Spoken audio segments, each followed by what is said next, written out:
Ready? Yeah. Ready to get started? I guess. Okay. Okay.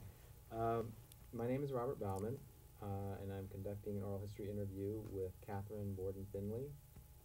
And today is July 9th of 2013. And the interview is being conducted on the campus of Washington State University Tri-Cities. And I will be talking with Catherine Finley about her family's history and about her memories and experiences growing up in White Bluffs. And so maybe we should start, I'll ask you about your family. If you could tell me how and why or when your family came to the area, to the White Bluffs area. My father, Archie Borden, was born in White Bluffs. And his mother and George Borden, or his father, George Borden, was come down from Priest Rapids some way.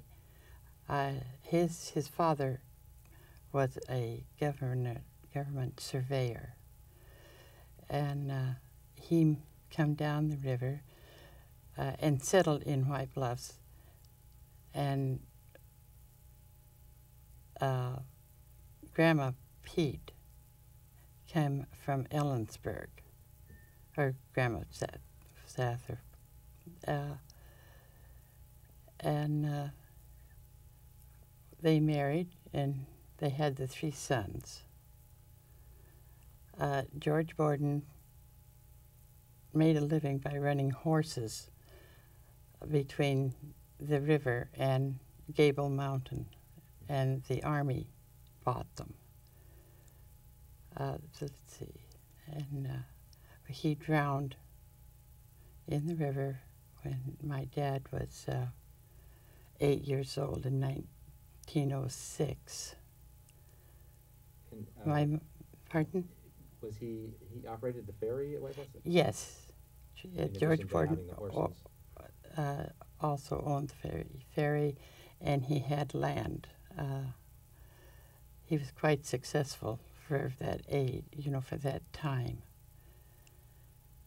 And my mother, she come from South Dakota, and I don't know why they made it up in White Bluffs.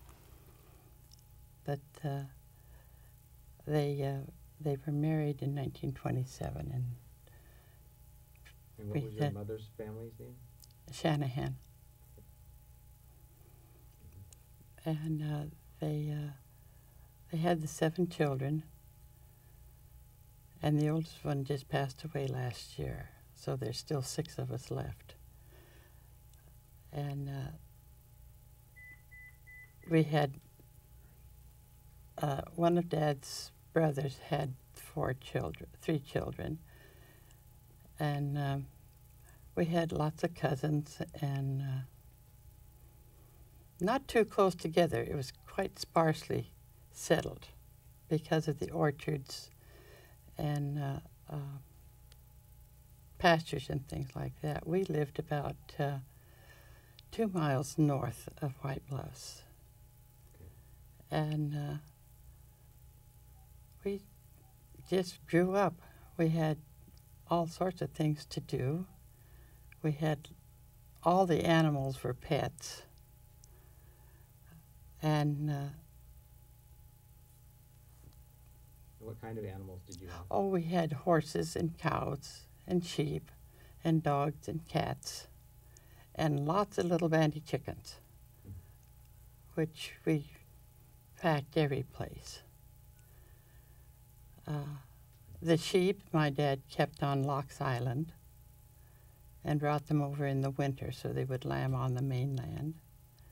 The cows stayed on the home place. We rode the cows. I don't know if Dad ever knew that, but we did. And we also had horses that we rode. And that was not the main entertainment that we had or what kids do. But we spent many hours on the horses. Mm-hmm. And playing with the other animals. And the neighbor kids migrated, even though it was like a mile or more, to the place, and we had the cousins to play with, and we played with the Indian children when they come in twice a year to fish. Johnny and his, I don't know how many, I think there was 4 or 5 men in the group, and their wives. And they were great playmates, those Indian boys were. And what time of year would that have been? they come in the spring for the spring salmon run, and they come back in the fall for the fall salmon run. And they dried their fish on long racks on the river, on the bar. And their horses were then turned loose on the bar with everybody else's. So we had a lot of fun with them. I think they're gone now. And about how long would they stay in the area during spring and fall? They were there probably like a month, maybe a little longer, whatever the salmon run was that year, and they always had racks and racks of salmon, so it must have been very good fishing. And they fished at night. They had their canoes that they stored in dugout cellars, and little wire pots, and they put hot coals in them or burned something in them. Anyway, put them over the canoe, and the fish would come to the light, and they'd dip them. And then they'd bring them all in the morning, and then the women proceeded to process them. But it was interesting and a lot of fun, and we learned a lot from them. And Johnny was a very, very interesting. He was the chief of they were Wanapan Indians. And then at the end of the season, then they would go either, sometimes they went on to the Yakima. Apparently they caught another type of fish there, down here at the Horns Rapid Dam. Otherwise, they went back up to Priest Rapids and lived in their teepees until the dam was built. And they still lived in their teepees. They parked the car in the living room of the house that was built. And as I said, it was very interesting. And then when they closed it all, they went to the Yakima Reservation, or to Toppenish. But we played with there was many different nationalities of children there. And we not only went to school with them, they were always welcome at home. And we were just as welcome in their home. Did you remember any of the neighbor families or children? Any specific? Oh yeah, there was Johnson. They didn't have any children. They had a nice dairy. And Killians was a German family. Supel was a German family. Walker's was a French family. I don't remember what the Goodners were, but they were all very successful in fruit.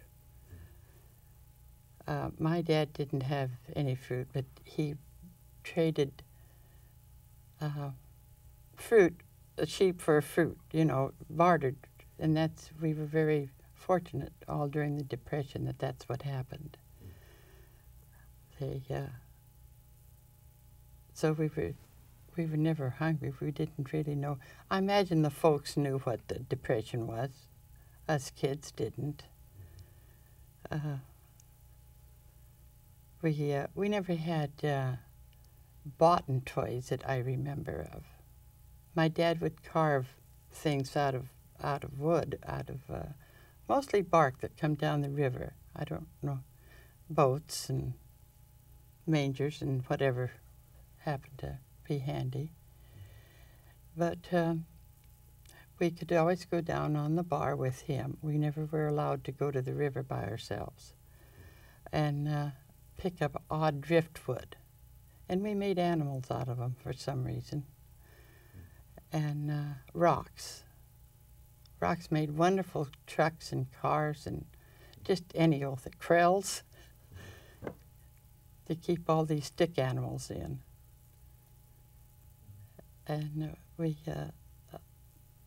went to school in a 4-room schoolhouse. It was a large white building and divided 4 rooms.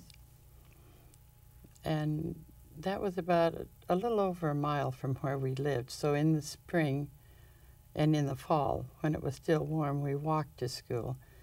And Mr. Anderson, the school bus driver, would pick us up during the winter when it was cold.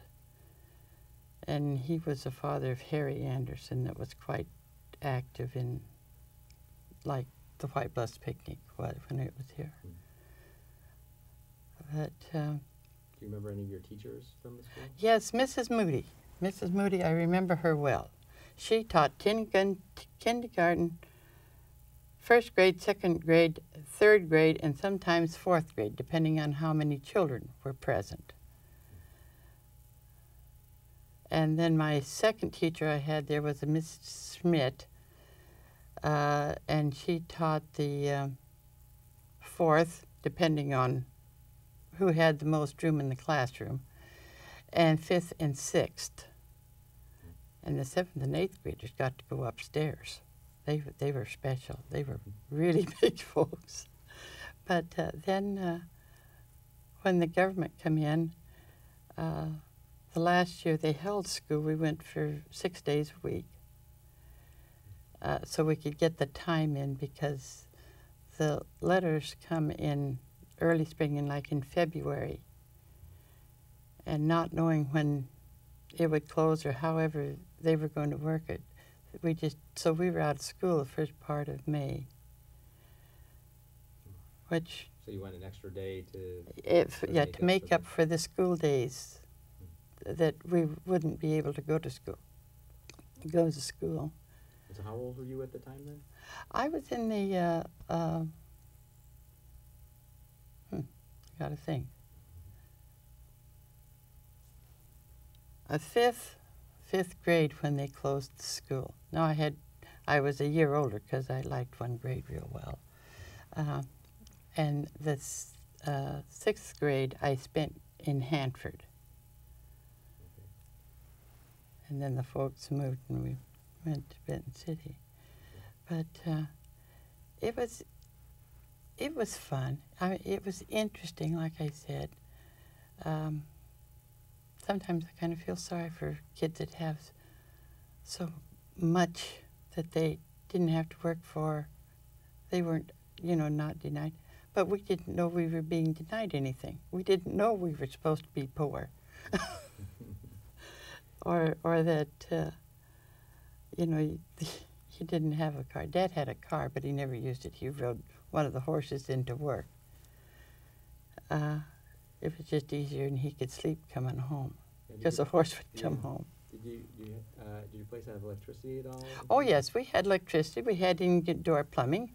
Until the government moved in, they cut it all off. I mean, the plumbing and the water stopped all the wells, and brought our water out to us in 2 50-gallon wooden barrels every day.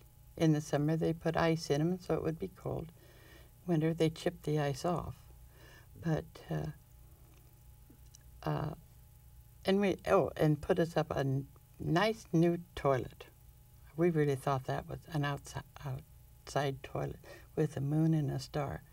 Now, why that impressed kids, I don't know, but it did. And, How about telephone?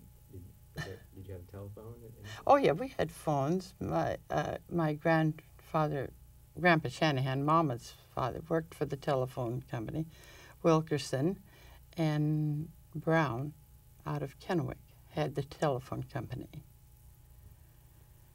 And then, of course, when the government come in, the government had it. My dad was a refrigeration engineer. He made ice for the railroad. And in the summer, they would bring their fruit cars down, and he would pack each end of the car with ice. And they put all their produce and food in the center, and it kept it, as long as it was moving, there were fans moving in it, and it kept it cold. And that railroad went back to Othello, and the Milwaukee line picked them up. Okay. But we got to go on the train. We got to ride in the caboose. If we wanted to go to Seattle, we rode in the caboose. And the brakie took care of us. No trouble at all. Mama just put us on the train, and by that time, my grandparents had moved to Seattle, and he'd go down to King Station and take us off, and then put us back on when our visit was over, and we'd come back. Did you get to do that very often? We'd done it probably twice a year. Sometimes we stayed longer, sometimes it was just a short time. Now, how big was your property? I really don't know. It wasn't a lot. We didn't have a large place. The most, I think, other than orchard, I think most of the land was, kind of leased, because the island he owned, and the government bought that. But I don't know how much land they had on the mainland. It seemed like an awful lot once in a while, but. And so in addition to the house that was on your property, were there other buildings on the property as well? On the last house we lived in, yes, it was a barn, and it was a two-story house, and there was a large barn, and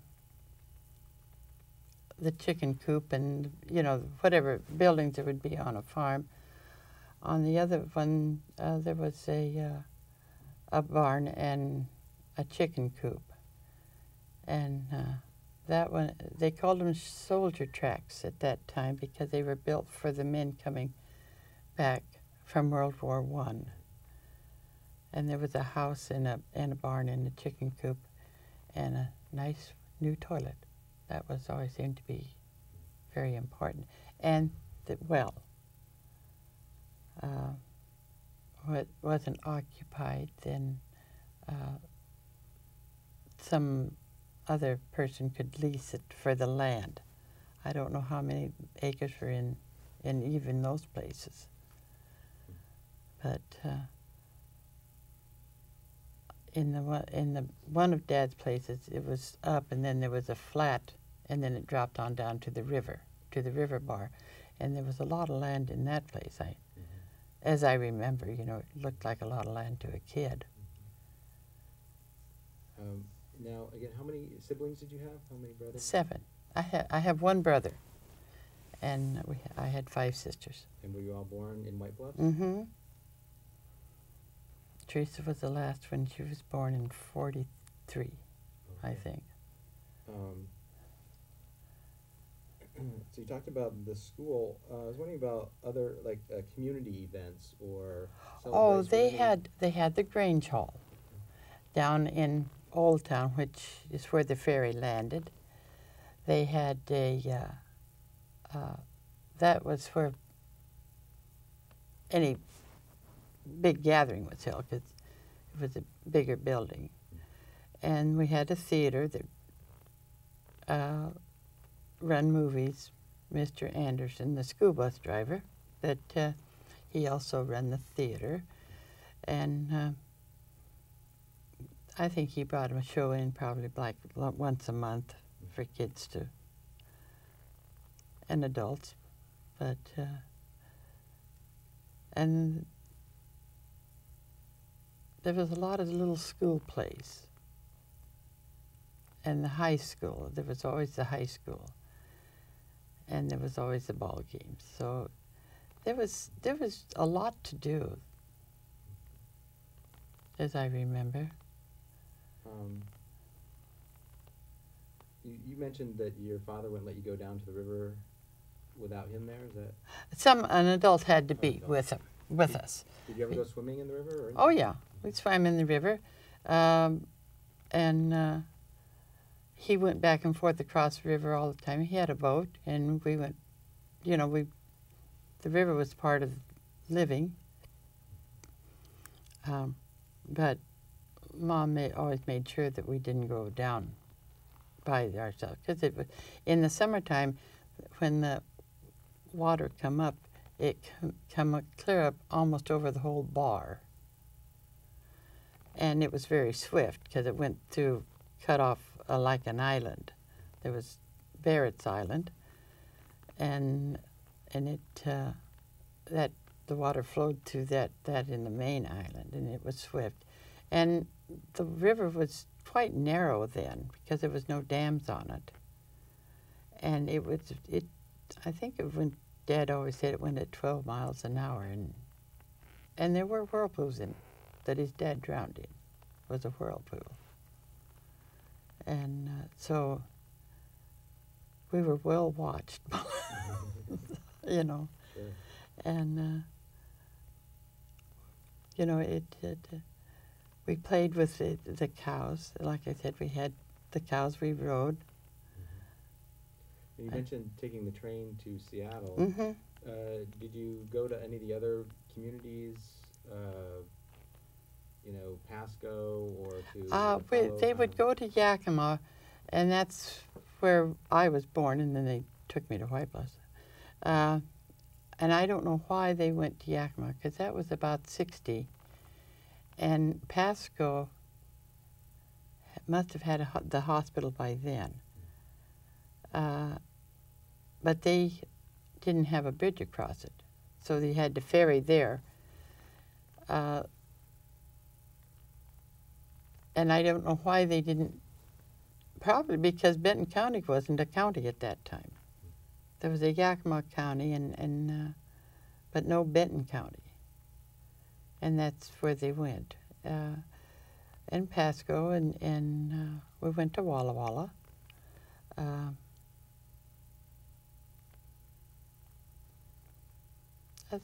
And Prosser, of course. Then by the time I was born, it was a county, so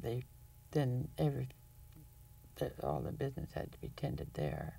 Yeah. You talked a little bit about you know, when the government came in 1943 and sort of the impact it had on the school, right? The school days, an extra day.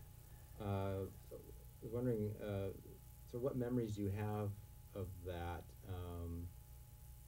You know, what sort of response did your parents have to being told that they had to leave? And it was very hard for my dad, because he had lived there his life, and I think what was one thing that was bad, they just come in and took the property and said, the next letter you have 10 days to leave. And nobody knew when that 10 days was there. Some of them got their letters very early. As my mom and dad didn't get theirs till they closed the plant. Nobody could go into it. But the wheat or the fruit farmers had to leave their crops on their trees, and that was very hard on them.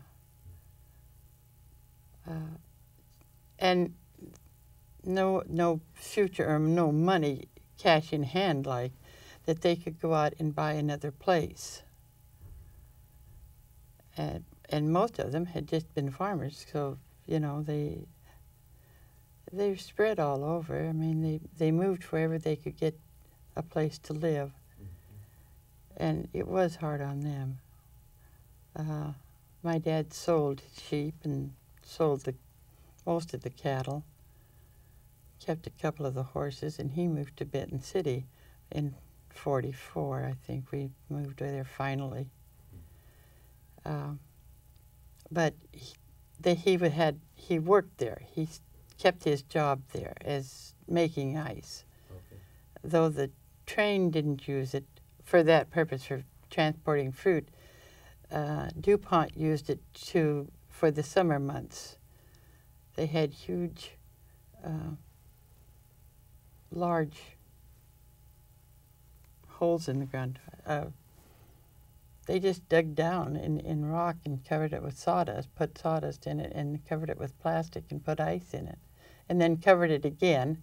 And then in the summer, when the plant couldn't produce enough ice for their needs, they dug that up or uncovered it and took it out. It was just like when they put it in there.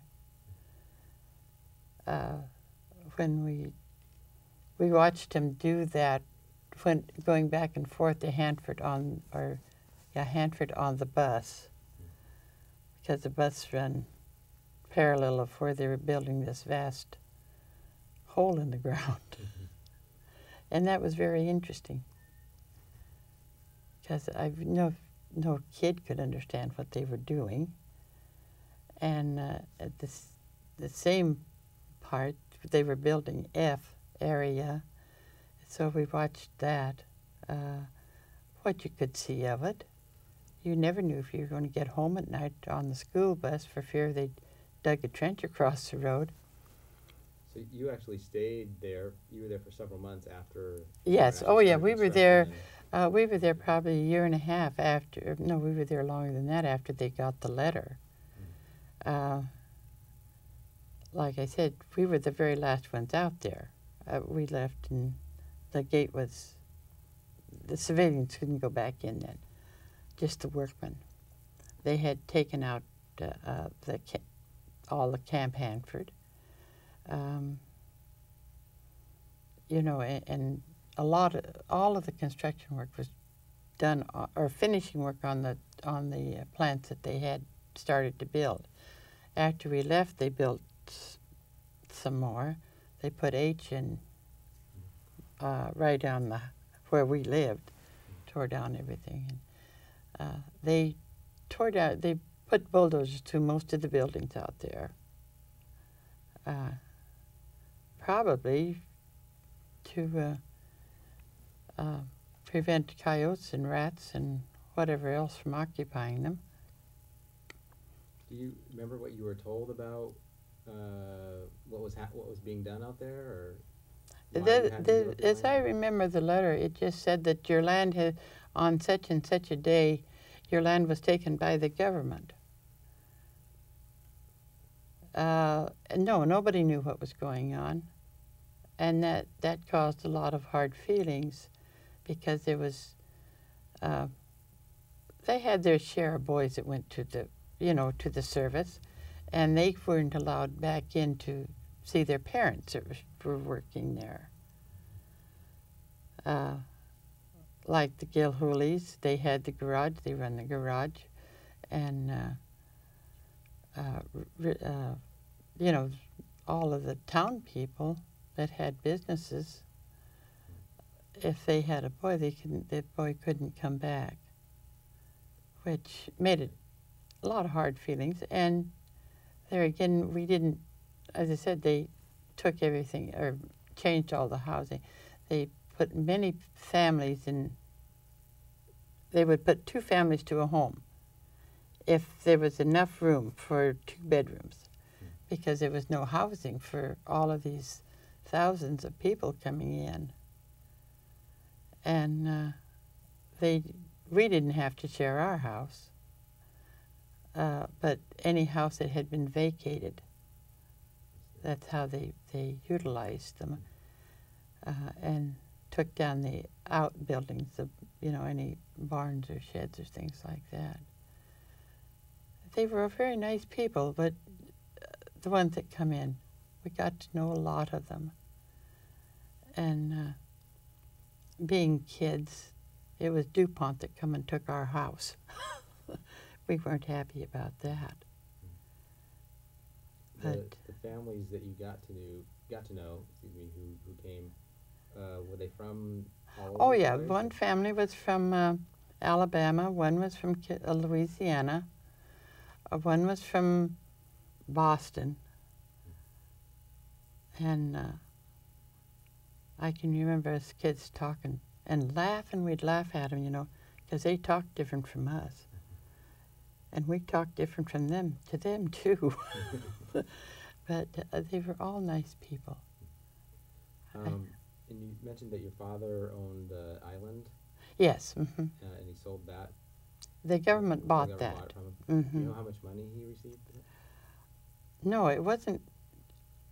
I don't know how much they got. First they leased it, and when they knew that it was going to be, I guess, I don't have any other reason, a longer span of time, they bought the island and turned it over to, I think, Fish and Wildlife have it. It's still there. He was very proud of that island because there was a large Indian cemetery on it. And he guarded that with his life to keep it from being dug. And several times during the night he'd go, if he saw a bonfire over there, he'd go down the river and row across it and get them off the island. And also so they wouldn't set it afire. But he guarded that graveyard cemetery with his eye teeth. I just want to go back to the community itself a little bit again. You talked about the Grange, was it? Right? The Grange, and school. Were there churches? Oh, churches yes, there was. There was a Methodist church and a Presbyterian church, a Catholic church, but there was many different religions. There was Seventh-day Adventist. There was, in 1937, I believe it was, I'm not sure about the date, they brought and I don't even know how many, I think there was something like 13 families of Mormons in, which was kind of sad because they brought them in August, and they had, they had no time to put wood in or gather wood or can only what they could bring, and it was a very long, cold winter, and they did suffer. I mean, us kids thought, oh, they must have been poor because they didn't have wood. I can remember my dad going and getting a couple of the men, and we had a flume in the river, which in high water it caught all the logs and everything coming down the river. And he took them down there and told them to get what wood they needed to keep from freezing.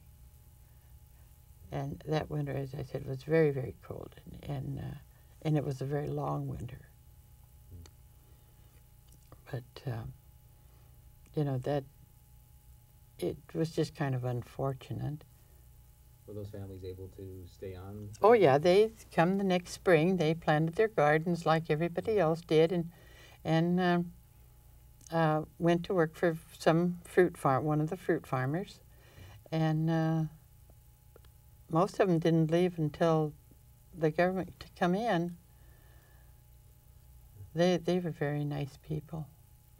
The town itself, I was going to ask you, were there any? You mentioned there was a theater.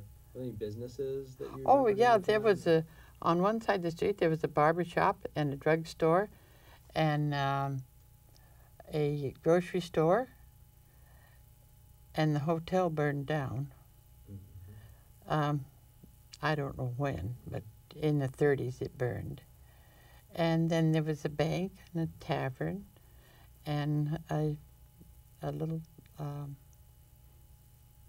park where they had the band and things, an post office and a tavern, and they had all the good things in life.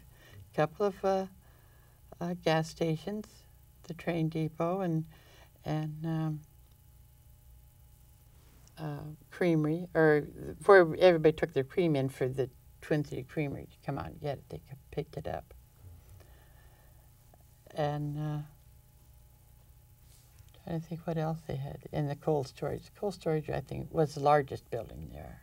It's the concrete part's still standing. They didn't take down the, but all around this, around two sides of it, because one side was next to the railroad. There was a packing sheds for fruit, and then Dad just filled up huge canyons with ice to ship the fruit. There was a lumber yard there. Really, it was quite complete, and Hanford was also quite complete. They each had a ferry to get back and forth across the ferry, and then there was another ferry up the river, the Wahluke Ferry, which I'm trying to think of where their end was. What I think it was, the Wahluke ended at Burke's Corners up above the road, and it went to Ephrata. The White Bluffs Ferry went to Othello, the road, and the Hanford Ferry went out what is now the Blocks. You went Ringgold and all in that area. And there was a road up there on the other side of the river. You went from Uncle Matt's place, you could go up to Ringgold. I think you mentioned earlier something about, was it baseball team? Were there sports? I'm wondering about it for the schools or? Oh, well, we had baseball teams. They had, I think, mainly basketball. I don't remember football, but there again, I wouldn't have been interested in that. But they always had music. They had bands. All three of the towns had bands. And, yeah, because somebody told me they went to White Bluffs to play baseball one time, so they must have had a team. And then you mentioned that when your family did leave, you moved to Benton City? Yes. And did your father have sheep and cattle there again? Or what? No, we had a milk cow for a long time, and then we finally gave that up. But we kept the horses. We always had horses. All us kids rode. He did too. He was a very good horseman. And but these weren't mostly just us kids as horses, And he just rented pasture for those. We didn't have any land for a long time. We had a building in town and a house, but we didn't have any land. Eventually, they did buy land. And part of the kids still live there. My sister and three of my sisters still live there. So you all grew up, spent the rest of your years? Yes, we all stayed together. I'm trying to think. I think Veronica is the furthest one away, and she is in Goldendale, so she didn't get too far. One lives in Pendleton. My brother went to, was it Korea or Vietnam? Must have been Korea. That was in the 50s, yeah. And when he come back, he spent his time on different islands. Thank God he didn't. He joined the Navy, and he became a mechanic, air mechanic, and they put him on the islands. He come back, went to school, went to college, got his degree in education, and went back to the South Seas and taught there until he retired. And he's just younger than I am. He bought land and built himself a house up at Chesaw when he come back, which is up by Orville, I think. And happy as a lark. I'm wondering what do you think would be important for people to know about what it was like growing up in White Bluffs? What sort of place it was? It was warm. It was a very warm community. The people were your friends, and they helped each other. You know, if somebody needed something, somebody would either share or give or provide for them. Now, they didn't do it for, they just, because family needed it at that time, or you know, if one was sick, somebody was always available to take them to the hospital, which was either Pasco or Yakima. And I think it was just, and to be happy. The people were happy. They weren't, not too many grouchy ones that I can remember. And to do with what you have. Don't want something more if you can't afford it, I guess, in this day and age. You know, just be happy with what you have and work for something better. There's one other question I meant to ask you earlier, forgot, I'll ask you now, and that is the weather in the area. I know we get high winds and dust storms. Yes, and it was high. About that, when growing up, did that impact your community at all? No. The ground wasn't tore up like it is now, so we didn't have the massive, I don't remember the dust storms, let me put it that way. We did have wind, and it was very cold in the winter and very hot in the summer. I mean, you know, it was 120 and nobody thought anything about it. Very few shade trees. So, you know, it was hot, but you could always go get a pan of water. Mama used to, you know, the wash tubs that they had then. She'd fill one every day and put it outside, and us kids played in it.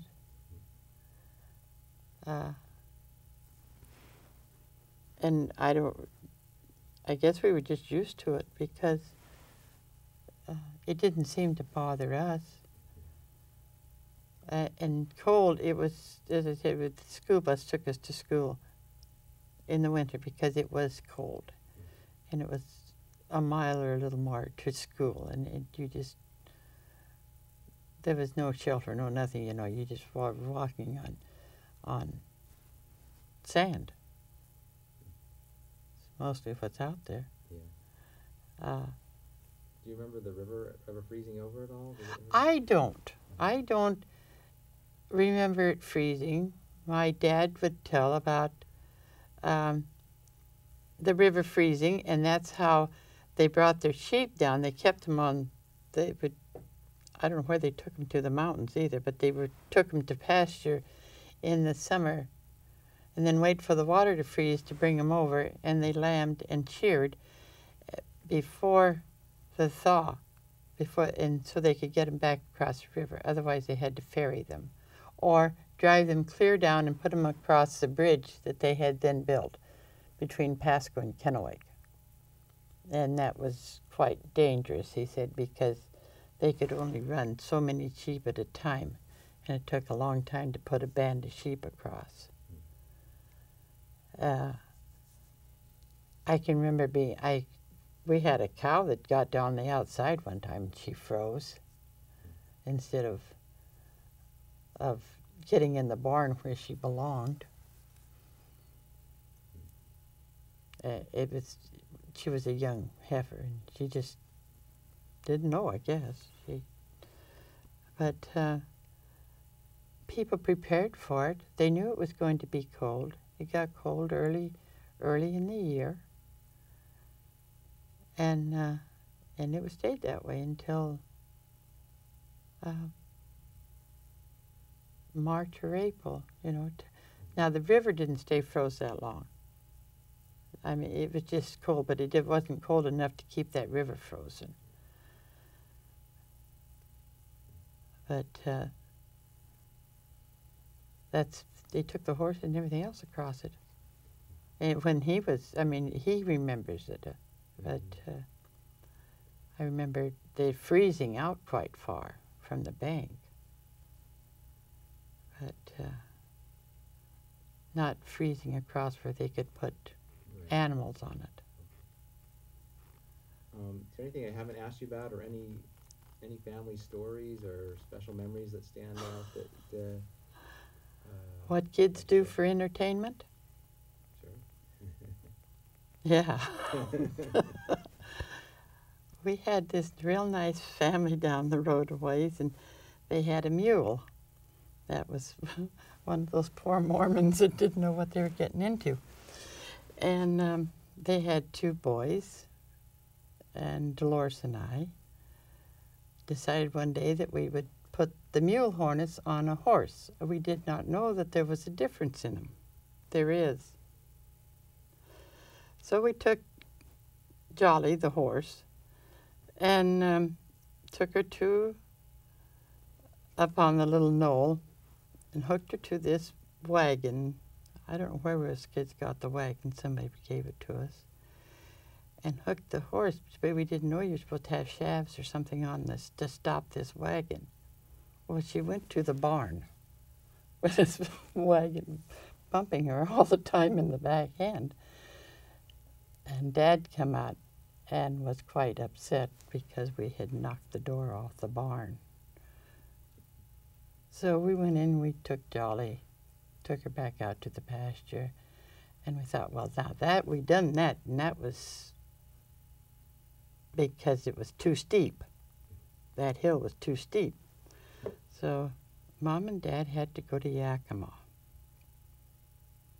And us kids stayed at home because there was nobody there to harm us, you know. And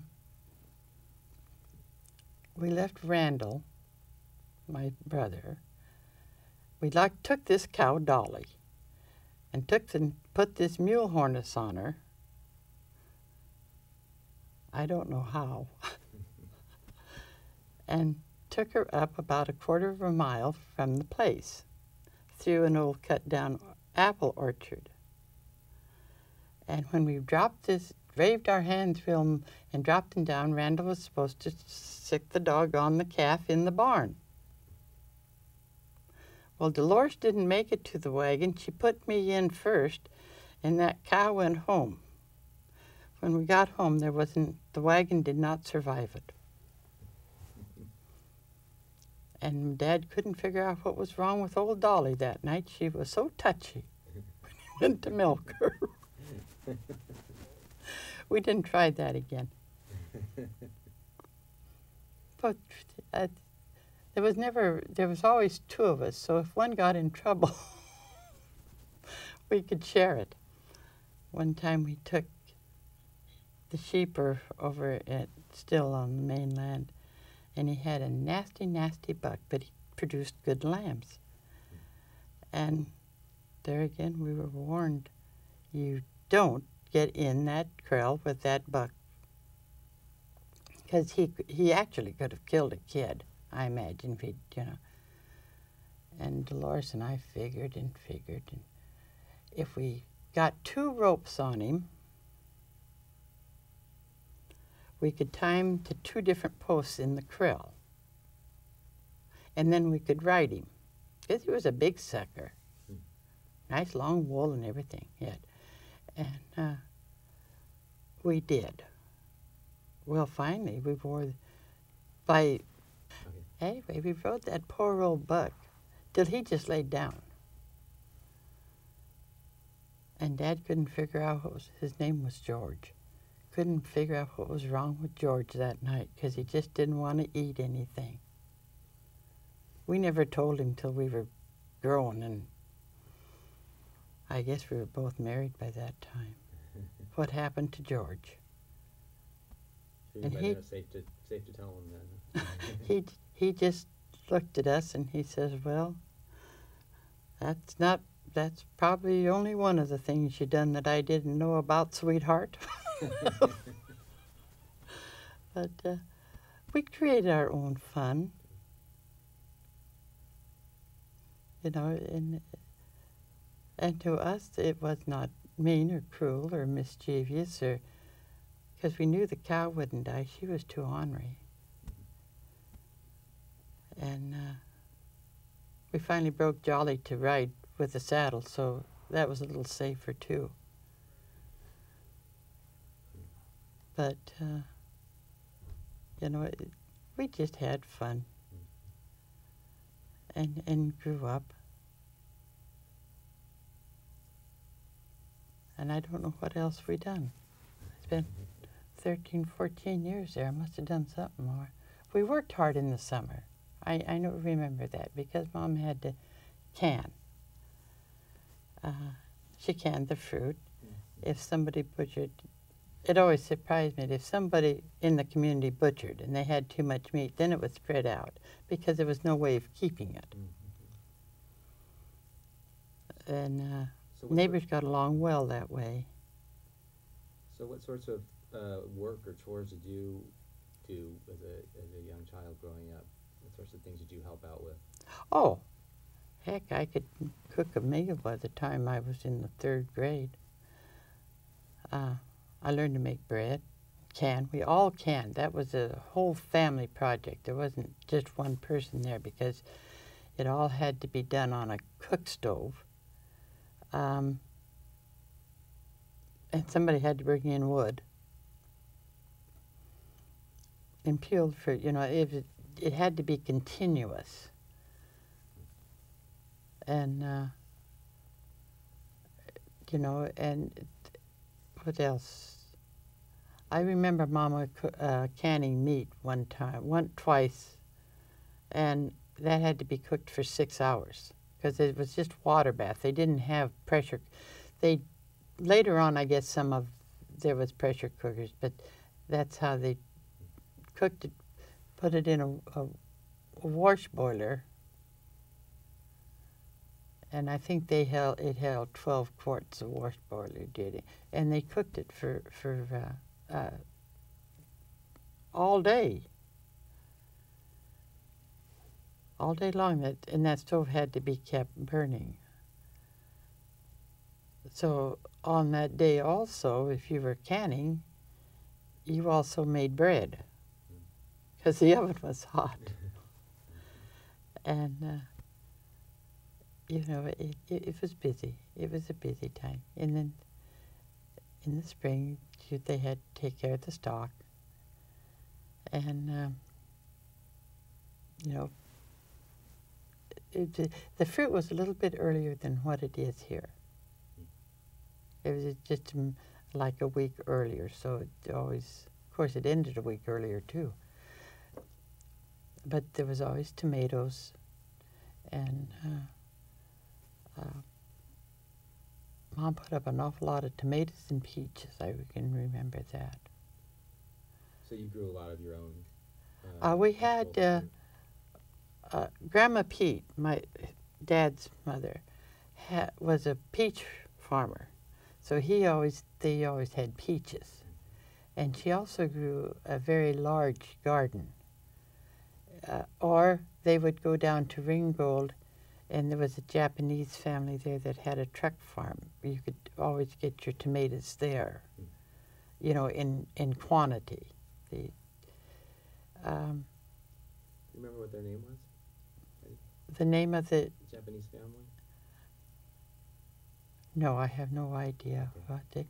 We just went down there, and they were wonderful gardeners. They had everything up off the ground. They planted the plants, and then they put chicken wire mesh panels over it, so the tomato plant grew up through the tomato or the mesh, and all the tomatoes then were on the wire. They were never on the ground. I always thought that was amazing. And they had corn. They had all vegetables. I just remember the folks buying the cantaloupe and the tomatoes. But they had, I imagine it was a good-sized truck farm. It was to me then, but, you know, I don't know actually how big it was. And there was always apples, and apricot trees grow wild almost, so, you know, there was always plenty of apricots and apples. There was always, somebody had apple trees that they couldn't use them off of. And they just simply shared. They had too much, they shared. It really kind of spoiled people for today. There's a lot I can't understand about today. You know, why people don't get along better. But I'm trying to think what us kids would do. We played on a pile of gravel. That was our mountain. White Bluffs was very flat because the bluffs surrounded the whole river. The river's on our side, but you know. And unless you went to Yakima, or you know, there's this very small opening, you know, between Rattlesnake and the bluffs. In reality, just enough for the river to flow through. It was quite flat and hot. But, so you could do most anything. You could swim in the irrigation ditch.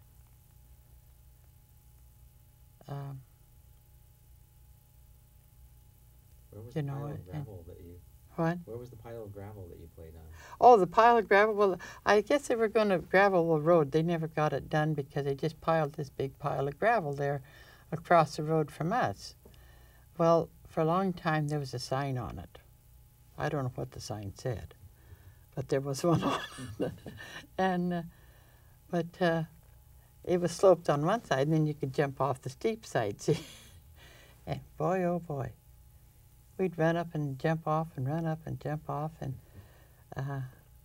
Dad'd come out and says, now you know, Joe's going to get after you for that. Well, Joe didn't see us, so I guess we thought we were safe. It's still out there today, but it isn't near as large as I thought it was. I've been out a couple of times. Well, I worked there in the 50s. Worked out there and drove that same circuit of... What part of the site did you work at? What did you... I worked out of 300. I delivered instruments to the areas, so I had to go to each area every day. And the roads, I've been out there since then also. And the roads are still there. If you know where you're going, you can get around pretty good. So now they're not in top, some of them are still paved, but... So how long did you work there then? I worked out there 2 years. And then we had a family, and I didn't go back to work. When is the last time you were out there? Oh, let's see. The White Bluffs picnic, I don't remember when it stopped.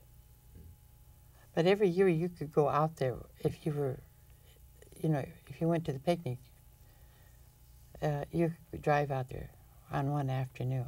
I think it was Saturday afternoon. And you could go through town. You went through town and down to the old ferry landing, down to Old Town. And then in later years, if you could go to where your home was. If the roads were there. And I drove out a couple of times to where we lived, because we lived on the river. And the last time I went out, there was this fence and big concrete building there. And I knew that's probably the last time I'd see the homestead. They had built H. But that's all right. It was a good place to live, good place to grow up in.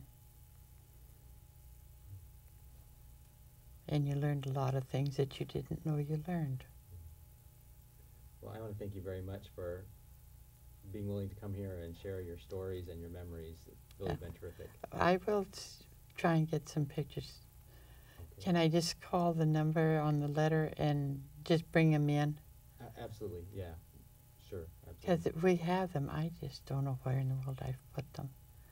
We even have one of Johnny and Daddy, Johnny Buck, the Indian, the chief. He was quite old then. But he would take his kids, you know, and tell us in Indian. My dad could speak Indian, or that dialect of Indian. And he'd talk to us in Indian. We never bothered to learn. Isn't that sad? Did your dad know that dialect from having spent a lot of time? Yes, with he grew up there. Johnny, as a young man, worked for his father, George, and the horses. And I don't know, but then he would, after George died, he still come and fished, his tribe. And Dad just grew up with them. They were always part of the neighborhood. They knew, you know, you knew they were coming when the fish started to run. And then you watched for them.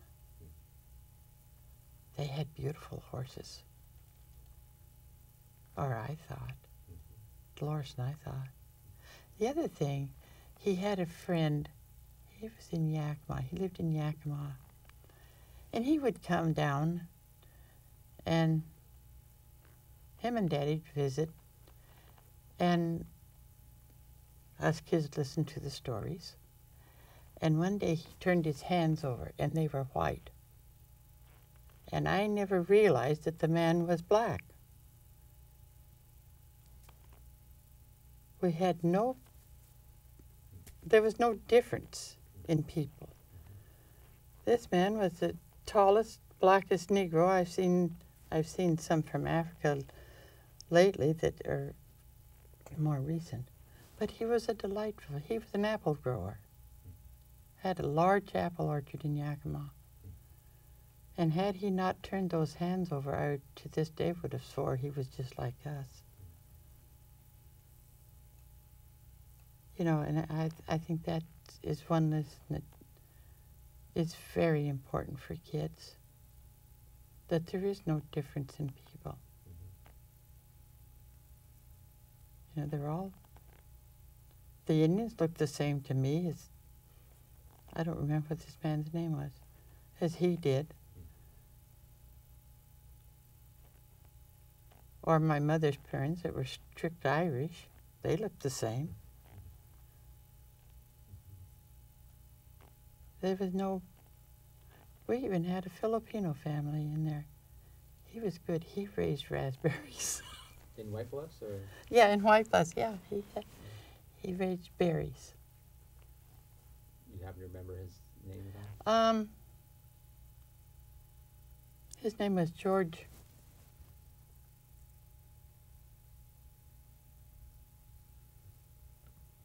I can't remember his last name. He moved to Benton City, and they still bought berries from him. He moved to Benton City after 1943, after the government. Yeah. Mm-hmm. But I remember the lot of the people. I mean, Mrs. Baird, her husband was one of the first railroad men out. He worked for the Union Pacific.